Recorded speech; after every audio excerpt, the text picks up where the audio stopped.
Moment, an event that forever altered the course of race relations in America.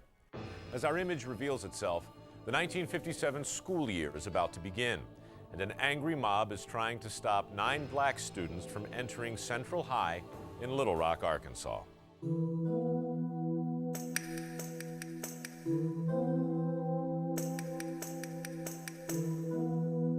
The question I usually get asked is, were we scared? I think initially we didn't anticipate clearly all of the violence and turmoil that occurred. The first day that we attempted to go to school, 8 of us were at one part of the school and Elizabeth Eckford was at another part. And it was the mob that followed Elizabeth. Then you begin to feel that this was a very hostile, violent group of people. Even at that point, I told myself that if we didn't go through with it, didn't attend Central and backed out, it would just reinforce the view that the African American community in Little Rock wasn't interested in making a change in things.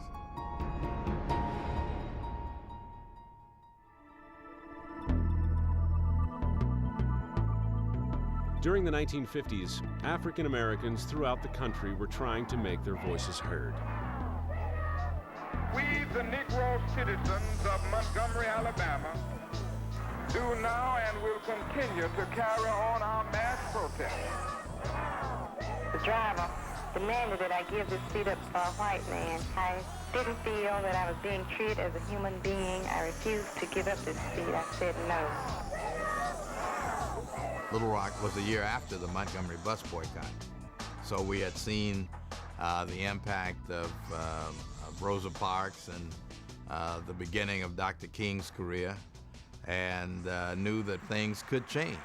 All in favor, let it be known by standing on your feet.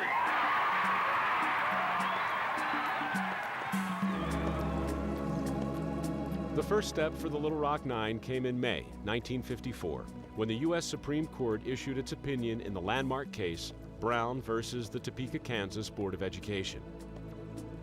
Separate but equal was inherently unequal, and integration was now the law of the land.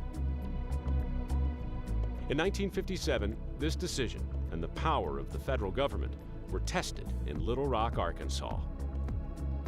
We didn't, at the moment we were selected, have any idea it was going to be as difficult as it turned out to be.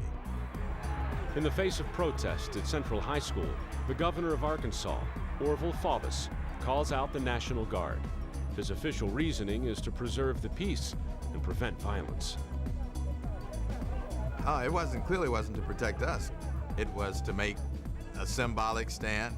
It was to protect the way of life in the South, because they barred our entrance. Hoping to throw open these school doors, President Dwight Eisenhower does the unprecedented. He calls in the 101st Airborne Division of the U.S. Army. I think President Eisenhower wanted to show that the federal government was supreme in this, and they could have done what they needed to do with 100 troops. But 1,000 paratroopers was really meant to send a message. Under the guard of the U.S. Army, the students are finally able to do something seemingly very simple: go to school. But it would not be easy for Ernest Green or his 8 fellow black students. School was like going to war every day. The walks from class to class were where, you had a lot of harassment, a lot of physical violence. But Ernest Green persevered, becoming the first black graduate of Central High School with the class of 1958. Green would eventually go on to a successful banking career and government service in the Carter administration.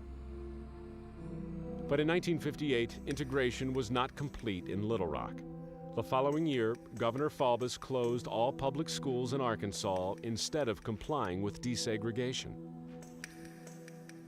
Schools in Arkansas would not be fully integrated until 1972. Yet, the world would always remember these 9 students who, by claiming their place in the classroom, were claiming their place in history. Attending Central was special in the sense that it was part of history. It was part of a change.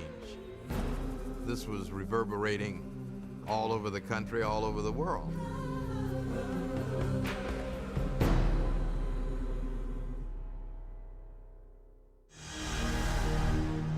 Ernest Green wasn't the only member of the Little Rock Nine to make a name for himself. What happened to the rest? Well, one's a magazine publisher, another a social worker. There's also a teacher, a realtor, 2 writers, an accountant, and a clinical psychologist. Seems they did pretty well, all things being equal. For the History Channel, I'm Mike Rowe.